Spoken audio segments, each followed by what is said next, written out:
Welcome back to another episode of Yachting Unplugged, where we tell the news, the industry news, both yachting and boating and everything in between.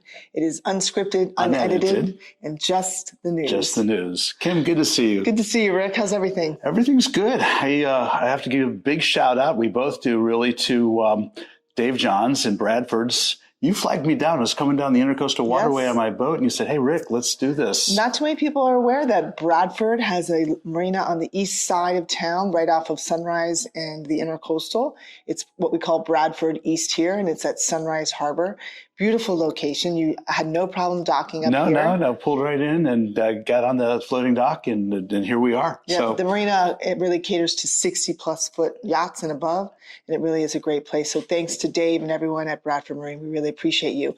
Let's dive right into the news. Let's do it. Miami Boat Show. We just came out of Miami Boat Show, and it was interesting because it was another Miami Boat Show that it's a great show for a lot of companies. It's a must succeed, must type of show. It was a make or break for a lot of people. Make or break. That's what. Thank you. I was looking for that. But one of the problems that the Miami Boat Show has had for the last several years, since 2018, really, is it's so spread out. It is, has been. And so it takes some upwards of an hour just to get from like the in-water portion to the convention center and all that, which it's worth it. But the good news is in 2026, next year, they're moving the in-water portion from One Herald Plaza back onto Collins Avenue in what's called the Indian Creek section, where it was forever. It's like Hotel Row. You have Eden Rock, Fontainebleau, some of the best hotels and the most historic hotels in the whole world. And I grew up on Miami Beach, and I'm so excited to see the show return. So all those boats are going to be lined up about 3 miles of so get our 10,000 steps in easily. Yeah, right. Yeah, but it's cool. And then it's a quick bus ride from that part of the show down to the convention center. Well, it's not a bus ride. It's more of, there's the Icon golf carts, electric golf carts. They do a great job. They're at every boat show. They have a strategic partnership with Informa and the owners of the show, most shows here in South Florida. But the show was definitely a make or break for a lot of people. There were some sales. I heard some good things, not so good things, but for the most part, if you are a buyer, there is a buyer's market out right now. Last year, Brunswick was down, I believe, in the mid 20%. We've had every pretty much retailer has been reporting year over year from 2023 to 2024 as being down. And so if you are on the sidelines, it really is a great time to buy a boat. Yeah, it really is. And there's a good inventory, and there's some great boats out there. And we keep seeing innovations, which is what we would like to see. So, there's some good product to get a hold of. The industry breakfast was awesome. It was a great way for everyone to see all the technology that was coming out. I have to say, I was really surprised to see how many winners there were. So congratulations to everyone. That was fun. I know, right? But we heard some really good news that if we were to concentrate on certain parts of the business, like fishing and retention, and we're going to talk about a little bit more about that, how important that is to our industry. Well, it's huge because, we attract new boaters all the time. The problem is we have a hard time keeping new boaters. Right. And I equate it to, mindset. If you've never been boating and on the water, you may not really understand what it takes to be a boater. There's constant maintenance, and it's a bit of work to keep the boat up. And it's not like getting behind the wheel of your car, turning the car key and just going. There's, lines you've got to handle and people you got to bring on and off and things you've just kind of got to stay current with. So it takes a little bit of money too. Big time. You break out another 1,000 BOAT, right? Exactly. So we're going to talk about that later in the show, because we're going to talk about what everyone can do to really give that shot in the arm to the industry. But I want to really focus on that client. Exactly. Keep that client. But we want to start off with some great news. Bert Fowles, who's been a great advocate of the marine industry and the yachting space, has found a home. Yes.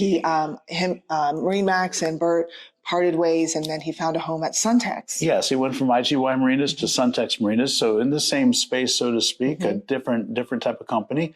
Good job, Bert. That's a great move, and you're going to be amazingly successful there. It's bumming us out that you're leaving South Florida, heading to Texas, landlocked right? Dallas. Yes. But hey, we'll see you at shows and venues, and look forward to catching up with you when you're back in town. No, exactly. And some other great news. I have to report that the Correct Craft chairman is to retire. Ken Malone, who's joined the company in 1960. That's so long ago. Wow, that's a lifetime ago. So Ken, congratulations to you as chairman of Correct Craft for all the years that you've done to really push that company forward. We salute you. Well, talking about going back in time, I remember when a company called Auto Trader spun off a company called Boat Trader. And I remember working with them back then, and they were a little paper rag that had all sorts of, basically it's kind of like the Craigslist of boating in a way. Yeah. But it grew up, it got big, it got really big. I remember the days my rep would come into our dealership and she would literally cut and paste, take each of our ads, and she had like these papers and she would Scotch tape them into this book, and then she would turn that in, and that would a week later you would have your issue your boat trader. Boat trader, right? but now it's an essential kind of marketing piece for boat dealers who want to sell boats in the industry, right? There's a lot of controversial talk about price increases. That's been a challenge for a lot of dealers, myself included, and a lot of the brokerage houses and manufacturers too, for that matter. Prices are going up. Right, a lot. Mm-hmm. Yeah.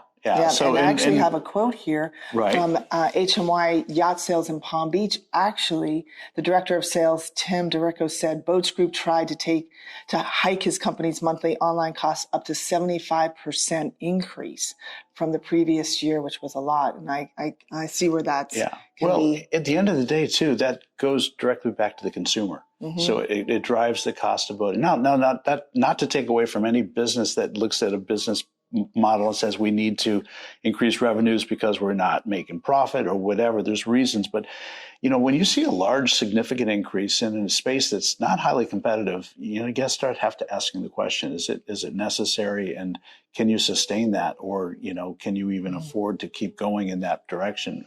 Right. There's other ways to go, Absolutely. I mean, look at my platform, The Boat Boss. There's so many great people that are out there pushing their personal brand inside of a company. And that's really, we all have to find a unique way to get ourselves out there, whether it's our service or our product. So I encourage everyone to look at themselves, and what can they do to push their brand, because at the rates that Boats Group is going, I'm not sure it's a sustainable model for most dealers and brokers. It's a tough ask. Some good news. Director Shipyard. Right. Yes. Yes. So they're creating a space in their yard in Dania Beach, which is, one of the legacy shipyards they have, creating a crew space to create a place for crew to recreate and have a place to go when they come off the boat. But they're also talking about using that space for industry events, to create an opportunity for associations. Could be USSA, it could be ISS, it could be Marine Industries Association. Marine Industries Association of South Florida, MIASF. There's the hack right there. Anyway, any of these associations to come in and to utilize the facility on site, see the shipyard, and create a collaboration. So I think that's a great move, and thank you, Director, for doing that for us. Right. If you haven't had a chance to visit Bradford Marine, it is a great opportunity for you to host an event there. They have monthly events you can sponsor. It's all about the experience. And it's so important as a crew member, if you're the captain of a boat or the owner of a vessel, that the health, the mental health and physical health, the well-being of your crew is really the health of the vessel itself. So it's a challenging when you look at how many people actually reside in a yacht of that size and the small living space, that granting these crew members a space to get off the boat and use their internet, or just to detach from the yacht is so nice. Yes. And I guess maybe a call to action for all marinas, in that this was really started, if you go back to Wayne Huizinga Jr. and the Rybovich days, they've created an amazing space up in their Palm Beach facility. LMC has then followed through on that with what they've created. That's a safe harbor facility. Bradford's has come in and emulated that and have done their own version, and now Directors has got their version. So bravo on these shipyards and any other shipyards in the space. Think about the value of what you can bring when you create crew space for your guests. Well, I want to jump right to, you talk a lot of the marinas. Let's just roll right into mergers and acquisitions. We had some huge news in the industry. Yeah, this was really big. It ripped around about a week ago. Yeah. And Blackstone they have acquired not the business of Sun Communities, but the asset of Sun Communities, the Safe Harbors Marinas asset, which is 130 some marinas in the United States and Puerto Rico. It's interesting because that dives into a conversation I have in my own podcast with a lot of guests talking about, are these M&As really healthy for the industry? And there's been some pushback about having the marina spaces all bought up, and then could they eventually go all condos or something, and then we lose the ability to keep the workspaces we need for our industry. Blackstone is using their infrastructure division, not their real estate division, in this acquisition, which really means they're looking at the long view. They're looking at these marina properties are going to endure the highs and lows of the economic vagrancies that we have. This is not for taking and flipping. It's to keep things going, which is what we need for our marina infrastructure. So bravo to this acquisition. I would go on the record by saying I think this is a good one for us, Kim. No, absolutely. I mean, a large part of the sustainability of our industry is having storage space. Where do these boats dock? Where do they go? And with, obviously development is a key to any part of the future. It's just crucial, but at the same time, we have to preserve our industry. It's a $12 billion industry here in South Florida, comprising well over 120,000+ jobs. So second behind tourism. So it's super important that we as the yachting capital of the world, that we keep our marinas and that they don't get developed into condominiums and then they go away. Right. So, that's what we're all kind of paying attention to, looking at. And I think this is a good breakwater for that. This will ensure that this group of marinas that's currently been acquired will continue in the direction they're already set up for. Yeah. The sustainability of our industry, Rick, is crucial. And we talked about that at the breakfast, at the Miami International Boat Show breakfast. There's so many things that we all can do, not only as an industry, but as a society. And for those of us that really care for the industry, it starts with being responsible. And hiring, I'm seeing this a lot. There's a lot of young, and really not just an age, but they're unlicensed, uncertified, they're not certified, and they're out there, inexperienced tradesmen that are actually out there working on our customers' boats. And that's something that we talk about. Insurance. Insurance rates keep going up, and that's important that you seek people that are tradesmen, that are craftspeople, that actually are legitimate. Yeah, well, it is a couple, there's a couple ways to peel that onion back a little bit. Some of these tradespeople may have become experienced working for others in other shipyards. And then they say, okay, I've got this. So they decide they're going to move on and hang their own shingle. All right, that's okay, assuming they do it properly. But, when you get people that kind of go rogue and go to do their own thing without licensure, without insurance, without, the infrastructure and overhead that proper companies need to do a good job and support their clients, and they come in at a price, they damage the whole industry, both by competitive pressures as well as quality and customer satisfaction. We talked about earlier about customers leaving the industry because of bad experiences. Right. This is one area where that happens. Right. So we encourage you, if you are someone that hires people for your vessel business, make sure that they're legitimate, that they're licensed and certified. It's super important, not only for safety, but also for financial reasons. That's true. We also want to really stress the importance of education. I mean, we see wavy boats, and we have qualified captain and all these, sites that are out there highlighting mishaps on the water. And so for me, I'm actually proud to announce that I will officially be learning how to drive and operate a boat correctly. So it's something that I've been in the business for a very long time, and it's an announcement that I'm making on the show here.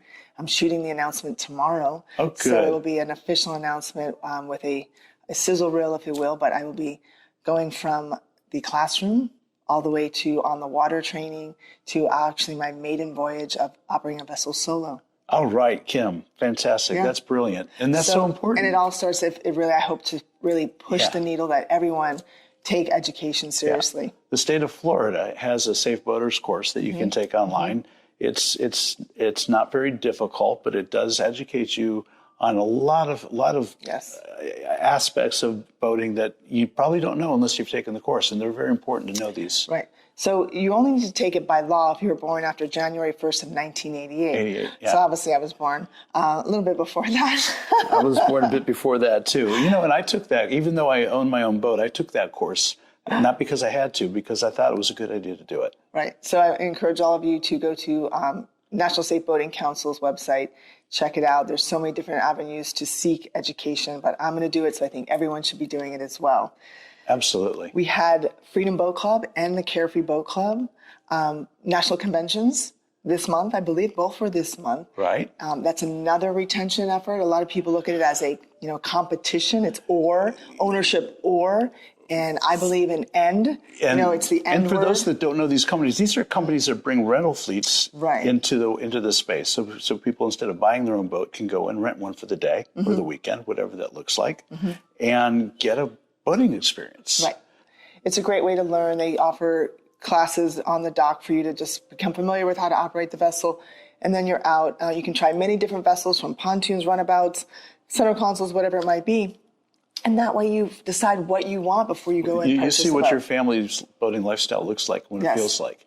There's an interesting segue, there's an interesting parallel to this too, Kim, in that the Ritz-Carlton collection a couple years ago launched it's a small cruise ship, but it's styled and it looks a lot like a very large mega yacht at mega yacht prices. So they're creating a cruise experience at a very, very high end for high net worth individuals who want to, like the idea of cruising, but they want to take it up a few notches and have a more concierge, more personalized experience. So these are expensive charters, if you will, expensive cruises.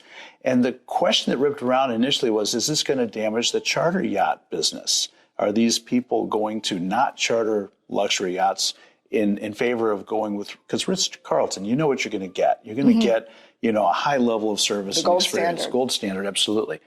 I think the takeaway when I talk to charter managers and charter brokers is quite the opposite. Kind of like what we're just talking about with the rental fleet of boats. It's good for the boat sales industry, and you're bringing in a high-end charter experience is good for the charter yacht industry, because people coming off that Ritz-Carlton experience a percentage of them will come out and go, wow, that's great, but what's next? These are the people you bring into the charter yacht world. It's so true. So, ownership, we talked about sustaining the industry. That's one of them. Rental programs, charters are a great way. There's a new concept that's hit the space right now. It's called Primus Yachts. They're out there where you can buy into a yacht community, if you will, and it's ownership. So it bypasses all of the charter rules because you're operating as an owner. There you go. So definitely something that's really creating noise in the space, if you will. So there are some interesting companies doing this stuff. Fractional ownership, it's all great, and we all need to really embrace all these things that we just talked about. How do we sustain ourselves as an industry to make sure there is an industry many, many years from now? How do we bring people in? How do we keep people in it? No, it's so true. Absolutely. So we should probably wrap up by reminding everybody that we have a few events later coming this on. month, we've got the Palm Beach International Boat Show. I love Can't that believe show. we're already in March. How did this happen? Crazy. One thing to remember is this year they've put another day in there on Wednesday the 19th that begins. So for everybody who's used to doing that venue and expecting it to start on Thursday, it actually starts on Wednesday this year. Yeah, a lot of people have really embraced the show. They love it.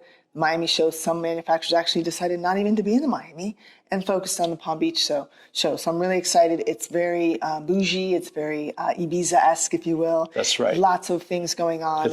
Everything is outside. Great. And it's easy to get around and get to. Yes. You can even take the Bright Line and it drops you off right next to the show. Yes. You have to buy the tickets online. Yes. So Informa was awesome, and the Palm Beach, the Marina Industries Association of Palm Beach actually asked me to promote ticket sales, so we are doing that.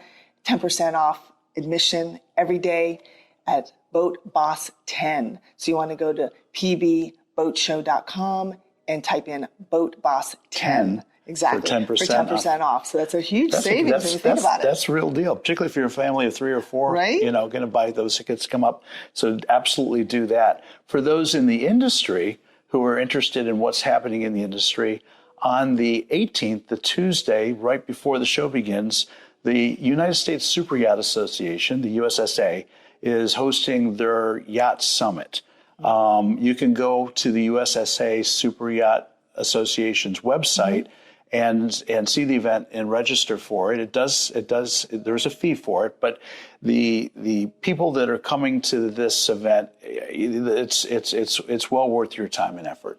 I encourage those who are in the industry who are interested to start the show a day early and head over to the USSA program. Well, last year was rainy. Let's hope and pray this year is nice. It's going to be beautiful. Absolutely. Absolutely. So again, safety is big. So we've got the International Boating and Water Safety Summit coming up in April 14th to the 17th. I am the master of ceremonies. I went last year, got bit the bug, didn't realize how lucky my dealership was for not having really many accidents, if any, in the decades that we've been in business. So it's not all are so lucky. Right. It brings in, it's a consortium of the Coast Guard, FWC.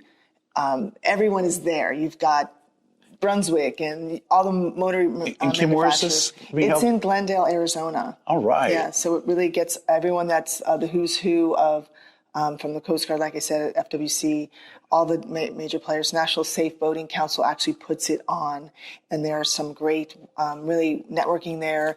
A huge amount of speakers that talk about pushing the needle in safety, and it's super important because it's not only save lives, we're also hopefully reducing our cost of insurance and other things. It's all good business. No, absolutely. What else do we have? We have the American Boating Council, which is big. Boat safe. I know, right? That's in Washington. There's a lot of new pending bills that are going to be coming up for the president to look at. And one of those is Lucy's Law. And we talk about, the safety on the water. Was an unfortunate accident like 2 or 3 years ago where this young woman was one of 13 people on a boat and she lost her life tragically.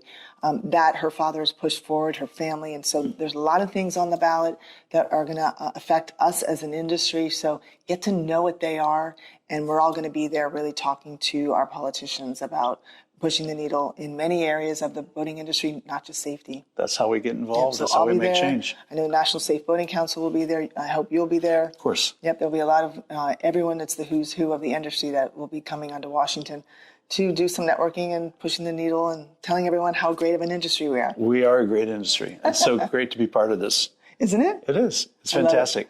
Well, anything else we have? I think we've pretty much covered everything. You know what? I've got just to start thinking about getting ready for Palm Beach. There's going to be so much to do. And I think I've also got to get my boat now back to the dock and wrap up. Then we got to get you out of here. It's getting a little cloudy out. But folks, we look forward to seeing you on the next episode of Yachting Unplugged. If you do like what you see, please subscribe, share, tell everyone that we are a great new news outlet. We sit here and we talk about what's yachting and what's boating, and we would love to bring it to you. Any which way or fashion, please reach out to each one of us. Absolutely. We're not that hard to get hold of. No, we're not. All right. It's great seeing you. Kim, it's always good to see you. Yes, and everyone, look forward to seeing you on the next episode, and always boat smart from the start. From the start.